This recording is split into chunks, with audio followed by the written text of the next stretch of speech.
मेरे हाथ में आप लोगों को 2 पासपोर्ट नज़र आ रहे हैं। ऐसा इन पासपोर्ट में क्या है कि मुझे 2 पासपोर्ट लेके एक्सप्लेन करना पड़ रहा है। कोई बात नहीं, मैं आपको पूरा बताऊँगा कि इनमें क्या-क्या डिफरेंस है।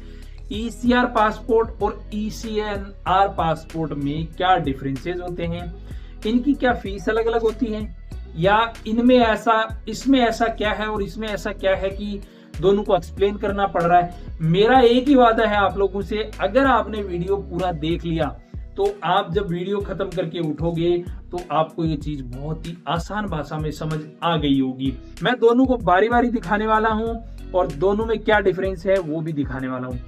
हम सबसे पहले इसका फ्रंट देखते हैं। देखिए, दोनों में कोई आपको डिफरेंस नजर नहीं आएगा। रिपब्लिक ऑफ इंडिया लिखा हुआ है, हमारा जो अशोक स्तंभ है उसका निशान है, प्लस आपको ये नीचे रिपब्लिक ऑफ इंडिया सत्यमेव जयते।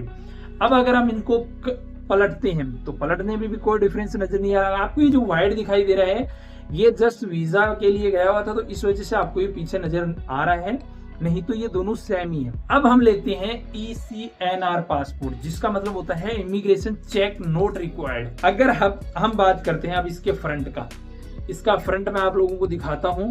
तो यहाँ पे मैं ये दिखा रहा हूं, तो मैं यहाँ पे क्या साइड में इसकी फोटो लगा दूंगा तो आपको इजी समझ में आ जाएगा। ये भी फ्रंट इसका सेम है और इसका फ्रंट भी जो है सेम है, कोई डिफरेंसेस नहीं है। वही आपका बेसिक डिटेल, आपका नाम, आपका पासपोर्ट नंबर, आपका जन्म स्थान, आपका सरनेम और आपका फाइल नंबर। इनमें जो मेजर डिफरेंसेस है वो है बैक साइड में। ये देखिए, ये ईसीएनआर पासपोर्ट है, इसके यहाँ पे कुछ भी लिखा नहीं है। देखिए यहाँ पे बंदे का फादर नेम है, मदर नेम है, वाइफ का नाम, एड्रेस और ये सब चीजें हैं।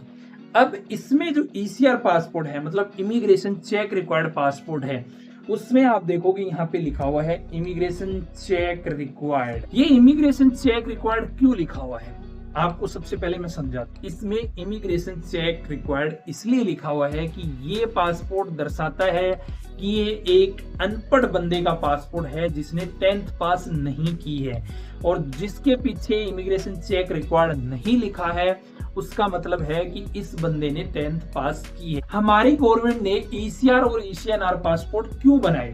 देखिए, बहुत सारे लोग जो है पासपोर्ट घूमने के काम में भी लेते हैं, कुछ बिजनेस के लिए भी बाहर जाते हैं, कुछ मेडिकल के पर्पज से जाते हैं। हर किसी का अपना अपना पर्पज होता है, लेकिन गवर्नमेंट ने क्या डिसाइड किया कि भी जो बंदे 10th पास नहीं है उनका इमिग्रेशन चेक रिक्वायर्ड पासपोर्ट बनाओ, तो वो जब भी किसी कंट्री में जाएं तो हमारी गवर्नमेंट के पास एक रिकॉर्ड रहे कि भैया ये बंदे अनपढ़ हैं। अगर कल ना ये कोई किसी कंट्री में फंस जाते हैं, एग्जाम्पल इजराइल और फिलिस्तीन का युद्ध चल रहा था, सीरिया का युद्ध चल रहा, बहुत सारे यूक्रेन रशिया का युद्ध चला, तो वहां हमारे बंदे फंस गए। तो वहां क्या करती है गवर्नमेंट, ऐसे मौकों पे उनको पता है पढ़ा लिखा बंदा कोई ना कोई जुगाड़ निकाल लेगा, उसको पढ़ना आता है, तो वो क्या करेगा, कहीं ना कहीं जाएगा, किसी से पूछताछ कर लेगा। लेकिन अनपढ़ बंदा है वो कुछ नहीं कर पाएगा, तो वो पूरे का पूरा रिकॉर्ड जो है गवर्नमेंट के पास होता है कि ये बंदा इस कंट्री में गया हुआ है। इसलिए इमिग्रेशन चेक रिक्वायर्ड पासपोर्ट बना, और जो 10th पास है उनका ईसीएनआर बना। ईसीएनआर पासपोर्ट में आपको जो डॉक्यूमेंट चाहिए होते हैं वो आपका Aadhaar card, PAN card, voter ID और आपकी 10th की मार्कशीट मैंडेटरी होती है। बिना 10th की मार्कशीट के आपका पासपोर्ट जो है नहीं बनता है। ईसीएनआर, अगर आपको 10th की मार्कशीट नहीं दोगे तो आपका पासपोर्ट इमिग्रेशन चेक रिक्वायर्ड वाला ही बनेगा। अब एक बेसिक क्वेश्चन आता है कि अगर मान लो मेरा पासपोर्ट ईसीआर बन गया, इमिग्रेशन चेक रिक्वायर्ड बन गया, तो क्या मैं इसको चेंज करवा सकता हूँ? बिल्कुल 100% आप इसको चेंज करवा सकते हो। कैसे? इंडियन गवर्नमेंट ने रूल बनाया है कि अगर कोई भी ECR passport holder out of India, मतलब इंडिया से बाहर 2 साल रहता है किसी कंट्री में, तो उसी कंट्री में रहते हुए, एग्जाम्पल के तौर पे हम समझते हैं दुबई में मान लो कोई अनपढ़ बंदा काम करने गया और उसको 2 साल वहां रहते हुए हो गए, काम कर रहा है, तो तीसरी साल जैसे ही लगती है तो वो इंडियन एम्बेसी में जाके अपना पासपोर्ट अप्लाई करके ईसीएनआर ले सकता है। इमिग्रेशन चेक रिक्वायर्ड उसका कैंसिल हो जाएगा।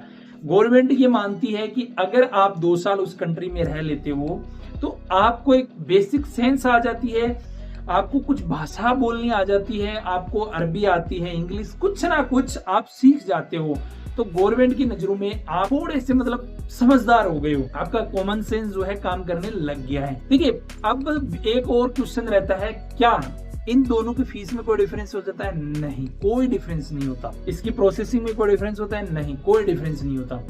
तो डॉक्यूमेंट्स में डिफरेंस होता है, सिर्फ एक डॉक्यूमेंट का फर्क पड़ता है, वो है 10th की मार्कशीट। अगर आपकी 10th की मार्कशीट आपके पास नहीं है तो आपका ईसीआर बन जाएगा, 10th की मार्कशीट आपके पास है तो आपका ईसीएनआर बन जाएगा।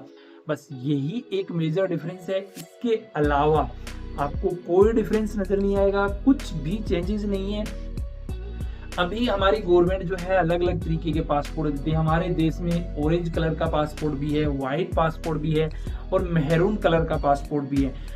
मेहरून कलर का पासपोर्ट जो है इंडिया में सबसे ताकतवर पासपोर्ट है। उसके ऊपर मैं एक वीडियो लेके आऊंगा, डिटेल से समझाऊंगा कि वो किन लोगों को मिलता है, कैसे मिलता है और उसके बेनिफिट्स क्या है। तो आप जो है ट्रिविया मैन के साथ जुड़े रहें, हमारे वीडियो को ऐसे प्यार देते रहें और बहुत जल्दी जो है हमारे 1000 सब्सक्राइबर होने वाले हैं। उसके लिए मेरे प्यारे जो भाई हैं उनका तहे दिल से शुक्रिया, थैंक यू सो मच कि आप मुझे इतना प्यार दे रहे हो। और इतने अब अगर आपको यहाँ से कोई चीज समझ में नहीं आ रही है कि यार मेरे को ये चीज समझ में नहीं आई, तो कोई बात नहीं, आपको क्या करना है, आपको कमेंट करना है। विद इन 1 से 2 घंटे के अंदर मैं आपको आपके कमेंट का रिप्लाई दे दूंगा और आपकी प्रॉब्लम वहां सोल्व हो जाएगी। वहां भी सोल्व नहीं होती है तो आपको मेरे इंस्टाग्राम पे डीएम करना है, वहां पे भी मैं आपकी प्रॉब्लम जो है सोल्व करने की कोशिश करूंगा। बस आपको 2 ही काम करने हैं। क्या करना है, एक तो चैनल को सब्सक्राइब कर लेना है, एक आधे दोस्त के साथ शेयर कर देना, इंस्टाग्राम फॉलो कर लेना, बस इतना सा आपका काम है और कुछ नहीं करना आपको। बाकी आपका भाई करेगा, आपका भाई आपको समझाएगा।